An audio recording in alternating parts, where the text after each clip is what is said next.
नमस्कार, आप देख रहे हैं सी न्यूज़ भारत और मैं हूं आपके साथ आकांक्षा यादव। वक्त हो चुका है अलीगढ़ न्यूज़ बुलेटिन का और आज इस न्यूज़ बुलेटिन में हम जानेंगे कि कांग्रेस के हरियाणा प्रदेश प्रभारी विवेक बंसल ने रेलवे रोड स्थित कांग्रेस के जिला कार्यालय पर कोविड-19 को लेकर पत्रकार वार्ता में क्या कहा।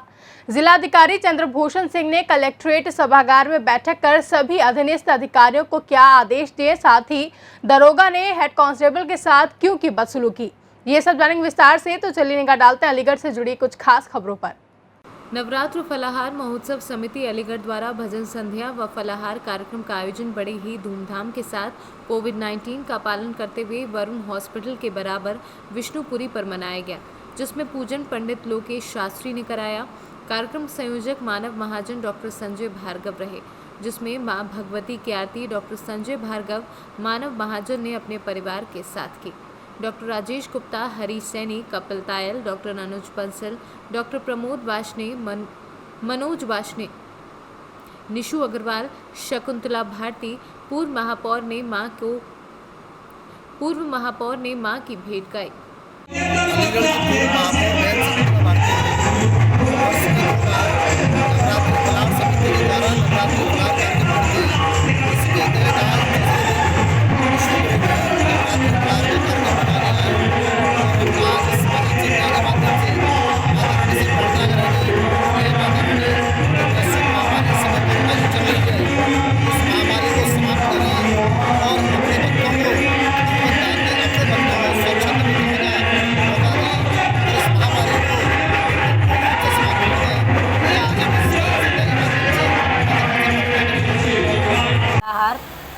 विष्णुपुरी में हो रहा है, जिसके संयोजक भाई मानव महाजन जी, डॉक्टर संजय भार्गव जी, हरीश सैनी जी, अन्य भाई लोग हैं और उनके माध्यम से ये कार्यक्रम। कोरोना को लेकर के किस तरह का पालन किया गया? देखिए, सभी कोरोना को लेकर के आपने देखा होगा कि मास्क सभी के लिए उपयोग मतलब बहुत कंपलसरी है, सभी के लिए निर्देशित किया है। क्या क्या आयोजित हो रहा है कार्यक्रम में? जी, क्या क्या आयोजित हो रहा है कार्यक्रम में? आप देखिए, कार्यक्रम में बड़ा खूबसूरत दृश्य देखने के लिए मिल रहा है। ये नवरात्रि फलाहार कार्यक्रम वास्तव में हम लोगों का परम सौभाग्य है। सभी के सहयोग से ये 25 साल से लगातार ये कार्यक्रम होते चले आ रहे हैं। हम कुछ भी नहीं है, हमारे जो भक्त हैं जो इस कार्यक्रम को कराते हैं वही धन्यवाद का पात्र हैं। माँ भगवती की कृपा उन पर बनी रहे, उनके परिवार पर बनी रहे, दिन दूनी रात चौगनी वो उन्नति करें, ये माँ भगवती के चरणों में अरदास। किस तरह का उत्साह देखने को मिल रहा है इनमें? देखिए, आप देख रहे हैं पूरा भक्त में वातावरण हो रहा है, सब माँ की भक्ति में लिए। अब तीसरे नवदुर्गों में माता रानी का माता की चौकी की है। माता की चौकी के साथ साथ आप लोगों के सामने सारी चीज़ें हैं और माता रानी से कल्पना करेंगे कि हे भगवान, हे माता रानी, हर साल हमें सौभाग्य मिले कि सब लोगों के आशीर्वाद, सब लोगों का प्यार जैसे आज बना है हमारे साथ, ऐसे हमेशा बना रहे। माता रानी से हमारी अभिलाषा रहेगी। आज के इस कार्यक्रम के मुख्य संयोजक कौन कौन रहे हैं? डॉक्टर संजय भार्गव, डॉक्टर मानव महाजन। कोविड को देखते हुए ये कार्यक्रम किस तरीके से बनाया गया है? कोविड को देखते हुए कार्यक्रम थोड़ा सा सोशल डिस्टेंस पे है। जो भीड़ भाड़ आनी थी वो नहीं बुलवाई, केवल घर और परिवार के लोगों को ही आमंत्रण दिया गया है, जिससे कि कोरोना से दिक्कत लोगों को ना हो। अलीगढ़ से सीनू संवाददाता संजीव शर्मा की रिपोर्ट। अलीगढ़ जनपद में पहली बार संयुक्त अस्पताल पंडित दीनदयाल में virtual OPD AD health doctor SK Upadhyay के निर्देश पर जल्द ही शुरू की जाएगी, जिसमें सभी बीमारियों के डॉक्टरों की ड्यूटी लगाई गई है। वहीं सभी डॉक्टरों के मोबाइल नंबर भी अंकित किए जाएंगे, जिससे कोई भी मरीज अपने घर से या अस्पताल आकर मोबाइल फ़ोन नंबर से वर्चुअल ओपीडी में अपना इलाज करा सकता है और परामर्श लेकर सरकारी या प्राइवेट मेडिकल स्टोर से दवाई ले सकता है, जिससे मरीजों को परेशानी नहीं होगी। क्योंकि कोविड-19 की बीमारी के बढ़ते हुए मरीजों को देखते हुए अस्पताल में कोविड-19 के मरीजों का इलाज किया जा रहा है, इसलिए AD health doctor SK Upadhyay ने ये सराहनीय कदम उठाया है। किस तरह की ओपीडी शुरू करने जा रहे हैं और क्या इससे फायदे होंगे? चूँकि हमारा दीनदयाल अस्पताल जो है कोविड अस्पताल डेडिकेटेड हो गया है, तो वहाँ पर हम लोग ओपीडी बंद हो गई है, तो इसलिए हम लोगों ने वर्चुअल ओपीडी के बारे में कॉन्सेप्ट को ला रहे हैं। उसमें जो हमारे डॉक्टर हैं, उसमें जो हमारे जो कोविड की ड्यूटी नहीं कर रहे हैं उनको हम ले करके और उनका स्लॉट डिसाइड कर देंगे और उसका पेपर में पब्लिकेशन हो जाएगा। तो जनमानस को ये पता रहेगा कि अगले दिन कौन कौन से डॉक्टर किस किस विषय पर सलाह देने के लिए उपलब्ध रहेंगे। तो वो अपने स्मार्टफोन के ज़रिए व्हाट्सएप से कॉल करके डॉक्टर साहब से बात करेंगे और डॉक्टर साहब उनकी कठिनाइयों को समझते हुए और जो उनको प्रिस्क्रिप्शन देना होगा वो व्हाट्सएप के ज़रिए ही दे दिया जाएगा। मरीज़ों को दवाइयाँ और इन्वेस्टिगेशन अगर आवश्यकता होगी तो उनको अपने स्तर से कराना पड़ेगा या फिर दूसरे अस्पताल में जाके कराएंगे। इनमें कौन कौन सी बीमारियों के डॉक्टर रहेंगे? उसमें हम लोग कोशिश करेंगे कि सारे ही, जैसे कि आँख के डॉक्टर हैं, हड्डी के डॉक्टर हैं, गायनी के डॉक्टर हैं और जनरल फिजिशियन हैं, चेस्ट फिजिशियन हैं, बच्चों के डॉक्टर हैं। तो जितने स्पेशलिटी के डॉक्टर हमारे पास दीनदयाल हॉस्पिटल में उपलब्ध हैं, तो उनमें से जो कोविड का कार्य नहीं कर रहे उनको उनकी उपलब्धता को देख करके उनकी सुविधा उनकी सर्विसेज को हम लोग लेंगे। और इसी तरह से हम लोगों ने वर्चुअल आईसीयू के का भी कॉन्सेप्ट हम लोग शुरू करने जा रहे हैं। मेरी मेडिकल कॉलेज के प्रिंसिपल साहब से बात हो चुकी है, वहाँ से हम किडनी के और शुगर के और चेस्ट के डॉक्टरों की सर्विसेज को ले करके तो वो लोग हमारे यहाँ आएंगे और हम लोग जितने भी पेशेंट हमारे भर्ती रहेंगे उनके विषय में जो भी सलाह लेनी होगी अंदर डॉक्टर को, वो उनसे सलाह लेकर के और आईसीयू का बेहतर संचालन कर पाएंगे। क्या ये कोई शुल्क लिया जाएगा नहीं, ये टोटल निःशुल्क होगा और प्रिस्क्रिप्शन जो है सिम्टम के बेस पर होगा और ये इस बात की जानकारी सबको रहेगी। कब तक शुरू हो जाएगी और किस जगह से शुरू की जा रही है? मुझे लगता है कि 2-3 दिन में ही ये स्टार्ट हो जाएगा और दीनदयाल उपाध्याय के डॉक्टरों को लेकर के हम इसको शुरू करने जा रहे हैं। और इसके अलावा हमारा जो टेलीमेडिसिन का जो सेक्शन है उसको भी हम लोग कई पालियों में चला करके और मरीज़ों को वहाँ से भी सुविधा दिलाने की कोशिश कर रहे हैं। अलीगढ़ से सीनू संवाददाता संजीव शर्मा की रिपोर्ट। अलीगढ़ जनपद में बड़ा ही अजीबोगरीब मामला सामने आया। थाना क्वारसी क्षेत्र के अंतर्गत चौकी इंचार्ज ने हेड कांस्टेबल के साथ अभद्र व्यवहार किया। Head constable Kasim Hussain SSP gate पर तैनात हैं। पीड़ित ने आरोप लगाया है कि विगत दिनों कासिम हुसैन का पुत्र अनस का घर जाते समय एक्सीडेंट हो गया, जिसका मुकदमा थाना क्वारसी में दर्ज हुआ। पुलिस ने मेडिकल कराकर पीड़ित को घर भेज दिया। कासिम हुसैन पुलिस लाइन में ड्यूटी खत्म करने के बाद एफआईआर की कॉपी लेने जब थाने पहुंचे तो कंप्यूटर रूम में चौकी प्रभारी अफसर खान बैठे मिले। जब कांस्टेबल ने दरोगा से कहा कि साहब घटना में विवेचक आप हैं, इसी बात पर दरोगा जी आग बबूला हो गए और हेड कांस्टेबल के मुंह पर एफआईआर फेंक कर मारी और अभद्र भाषा का प्रयोग किया और मुकदमे को अंतिम रिपोर्ट लगाने की धमकी दे डाली। वहीं दरोगा की दबंगई से हेड कांस्टेबल दंग रह गया और इसकी शिकायत लेकर एसएसपी दफ्तर पहुंचा। वहीं एसएसपी ने तत्काल संज्ञान लेते हुए चौकी प्रभारी को फोन पर हड़काया और संयम रखने की बात कही। फिलहाल हेड कांस्टेबल की घटना की विवेचना एसएसआई क्वारसी को ट्रांसफर कर दी गई है। साथ ही हेड कांस्टेबल से हुई घटना की जांच सीओ सिविल लाइंस को सौंपी गई है। बातचीत के दौरान हेड कांस्टेबल ने बताया कि दरोगा का आचरण और भाषा बहुत ही खराब है।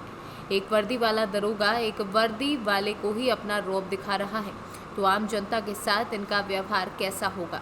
फिलहाल घटना के बाद एसएसपी ने पीड़ित हेड कांस्टेबल को कार्यवाही का आश्वासन दिया है। कासिम हुसैन, कहाँ से हैं आप? मेरा पुलिस लाइन अलीगढ़, जमालपुर, अहमदनगर डी सिविल लाइन। क्या मामला, किस मामले को लेके आए?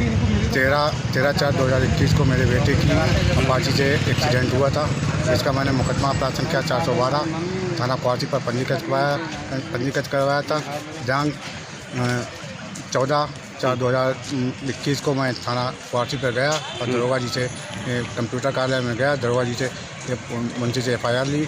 दरोगा जी से कहा मैंने विवेचक आप हो। दरोगा जी ने एफआईआर लेकर मेरे मुँह पे मार दी, मुझे गाड़ी का फर्ज किया। अच्छा, कौन दरोगा जी है? दरोगा जी अफसर खान, दोदा माफी चौकी इंचार्ज। क्या कहा उन्होंने? मुकदमा ख़त्म कर देगी? तो मुकदमा मैं एक्सपेंड कर दूंगा। तो आज कहाँ कप्तान साहब से मिले हैं आप? मैं एसएसपी साहब से मिला हूँ। एसएसपी साहब ने विवेचना ट्रांसफ़र कर दी है। और जांच सीओ सिविल लाइन को दे दी है। क्या कार्रवाई हुई है फिर? बेचना ट्रांसफ़र कर दिए SSI क्वार्टी को और जांच सीओ सिविल लाइन को। कहाँ से आए हैं? थाना सिविल लाइन जमालपुर। क्या बात हो गई थी, क्या मामला है? परसों मैं क्वासी रोड पे जा रहा था तो उधर से एक अपाची आई UP 13 EN 1107, जिसने मेरी स्कूटी को साइड से टक्कर मारी और स्कूटी मेरी गिर गई अलग और मैं ज़मीन में गिर गया था। तो मेरे सिर में, पैर में और कई जगह चोटें हैं और कुछ गुम चोटें भी हैं। ये चोटें आपसे एक्सीडेंट से लगी हैं आप? हाँ, एक्सीडेंट से। तो फिर क्या हुआ? फिर वो थाने क्वासी में मुकदमा लिखवाया पापा ने। मेडिकल कराया? हाँ, मेडिकल भी हो गया था।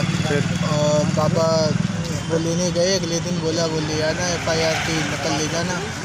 नकल लेने गए तो दरोगा जी ने वो पापा से बदतमीजी। कौन दरोगा है? अफसर खान। क्या हुआ अफसर खान का? क्या तो पापा से बदतमीजी करी, बोले हम मुकदमा ख़त्म कर देंगे, ये है वो है सब। तो आज आप कहाँ हैं? आज हम SP ऑफिस में। कप्तान साहब से मुलाकात हुई है? हाँ, मुलाकात हुई। अलीगढ़ से सीनू संवाददाता संजीव शर्मा की रिपोर्ट। अतरौली कोतवाली के गांव सूरतगढ़ निवासी गुलाब सिंह बुधवार रात्रि अचानक घर से लापता हो गए। देर रात्रि जब तक वह घर नहीं पहुंचे तो परिजन चिंतित हो गए और उसकी रात्रि में संभावित स्थानों पर तलाश की, मगर उसका कोई पता नहीं चल सका। देर रात्रि होने पर परिजन थक हार कर घर आ गए। गुरुवार प्रातः अपने खेतों पर जा रहे ग्रामीणों ने गुलाब सिंह का शव गांव के समीप बबूल के पेड़ पर रस्सी के फंदे पर लटका देखा।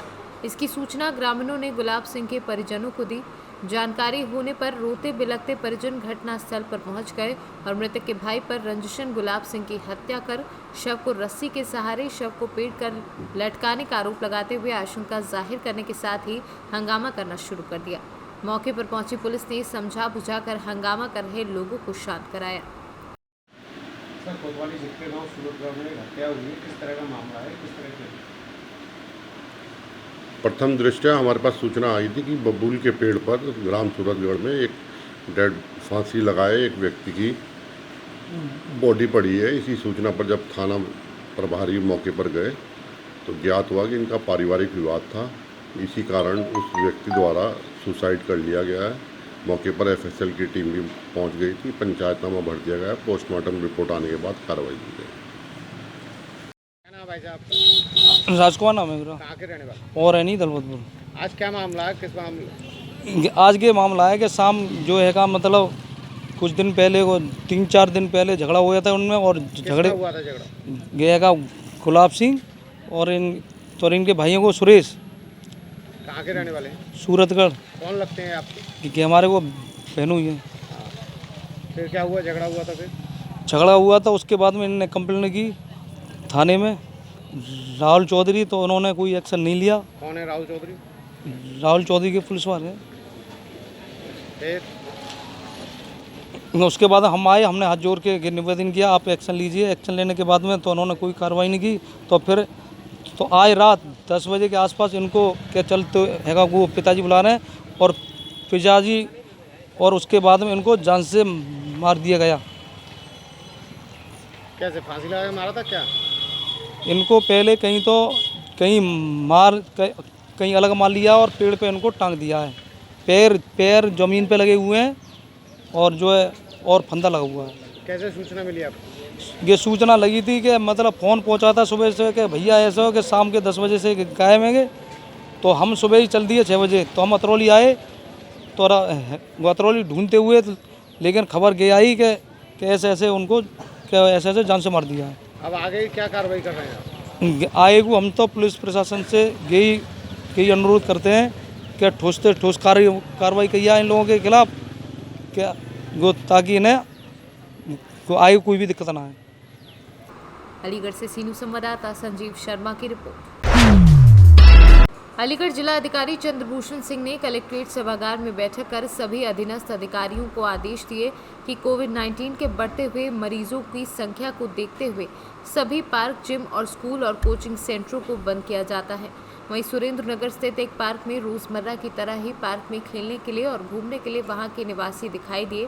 तभी मीडिया के कर्मी पहुंचे तो वहां कवरेज करते समय वहां के निवासियों ने उनका विरोध किया और वहीं पुलिस के आने पर पार्क को बंद कराया गया। मगर क्या लगता है कि जिलाधिकारी के आदेशों का पालन यहाँ के निवासी करेंगे? देख सकते हैं तस्वीरों में कि किस तरह से जिलाधिकारी के आदेशों का पालन किया जा रहा है। डीएम के जो आदेश है ये पार्क वार्क इसको क्या कहना चाहेंगे? मैं इस पर ये कहना चाहता हूँ कि जिस प्रकार से जिला अधिकारी अपनी अपनी कुर्सियों को बचाने के लिए ये जो कोरोना जो व्यापक रूप से पूरे देश भर में प्रदेश भर में फैल गया है, उस पर केंद्र की और प्रदेश की जो भाजपा की सरकार है वो नियंत्रण नहीं रख पा रही है। उसको दुबकाने के लिए, उसे छुपाने के लिए जो हमारी क्षेत्रीय जनता है उसको परेशान करने का काम लगातार किया जा रहा है प्रशासन द्वारा। उसी कड़ी में यहाँ पूरे देश भर में प्रदेश भर में वैक्सीनेशन होना चाहिए था, बहुत तेज़ी से होना चाहिए था। वो वैक्सीनेशन की जो स्थिति है बहुत ही स्लो है, जिसके कारण बहुत सी मौतें कोरोना के कारण अब तक लाखों मौतें हो चुकी है और प्रशासन द्वारा उसको दुबकाया जा रहा है। मैं ये आग्रह करूँगा प्रदेश के हमारे मुखिया आदरणीय योगी जी से कि अपने डीएमओ को वो यह बात कह तो रहे हैं कि कोरोना के कंट्रोल के लिए जो है पार्कों पर प्रतिबंध लगाया जाए या जिमों पर लगाया जाए। लोगों की जो पिछले 7 वर्षों में जब से भाजपा की सरकार आई है तब से उनकी जो व्यापारिक स्थिति है वो बहुत दयनीय हो चुकी है। देश की जो आर्थिक व्यवस्था है वो चरमरा चुकी है। उसके उपरांत भी कोरोना में जहां वैक्सीनेशन तत्कालीन तौर पे हर एक नागरिक को होना चाहिए था, क्योंकि 135 करोड़ की जनसंख्या है पूरे देश भर में।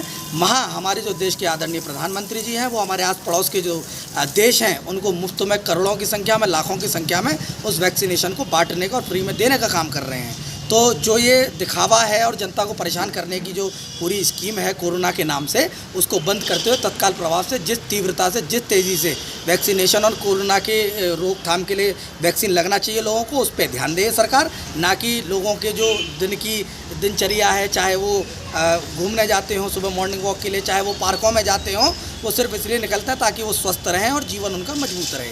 मगर व्यापारी दृष्टि से जिम को बंद करना और चीज़ों को बंद करना ये बहुत ही दुखद और दयनीय है। तो इस तरह से लोग पार्कों में जा रहे हैं बिना मास्क लगाए, उसके ऊपर क्या कहना चाहोगे? इस पर यह होना चाहिए कि आप 2000 रुपये का चालान यदि आप उन लोगों को रख रहे हो, कर रहे हो, तो एक मानवता के तौर पर देश की अगर भाजपा की सरकार यूँ कहती है कि मेरे भाई बहन हैं, हमारे मित्र हैं, तो सरकार द्वारा उन पर चालान का दंड की बजाय आप 2000 रुपये का चालान काट रहे हो, 10 रुपये का मास्क भी उनको दे सकते हो चालान के रूप में।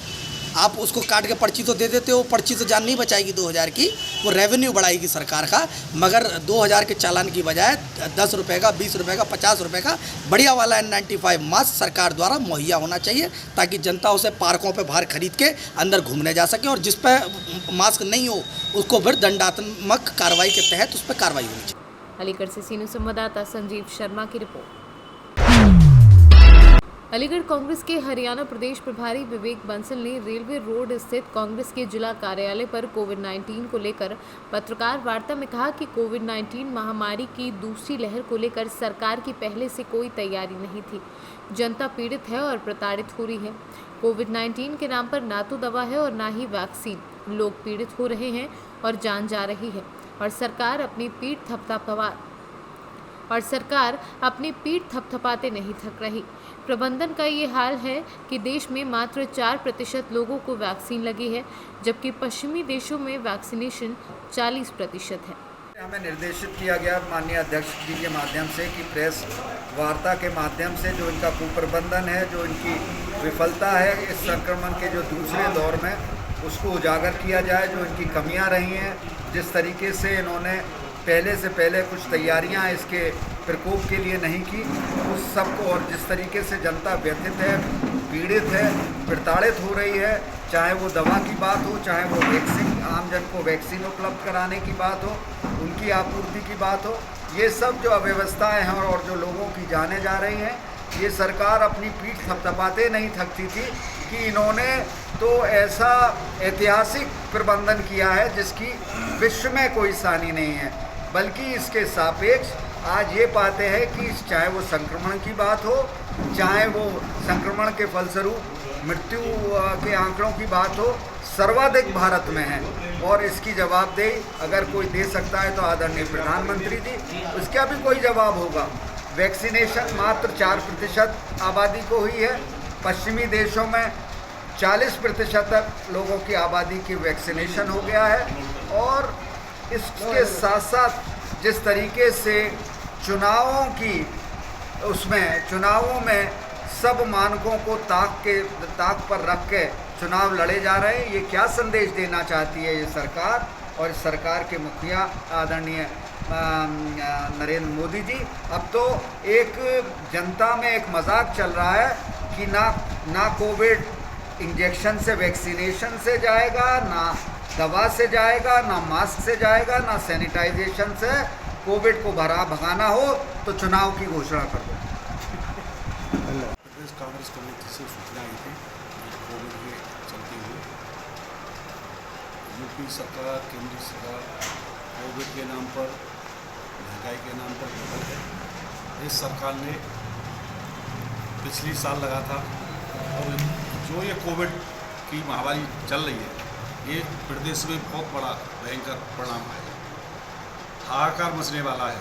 सामने इतना ये मान के चलो, कोविड में न तो वैक्सीन है हमारे अलीगढ़ में और न बेड है, और सरकार केवल झूठे वायदे पूरे कर रही है, अपनी नाकामी छुपाने के लिए नए नए वायदे कर रही है। रही बात उसकी, कोविड में जनपद में मरीज जाता है, उसे लंबी लाइन में खड़ा कर दिया जाता है, सीएमओ पर चिट्ठी लिखवा के लाता है, बेचारा इतना गरीब आदमी कै दिन खड़ा रहेगा।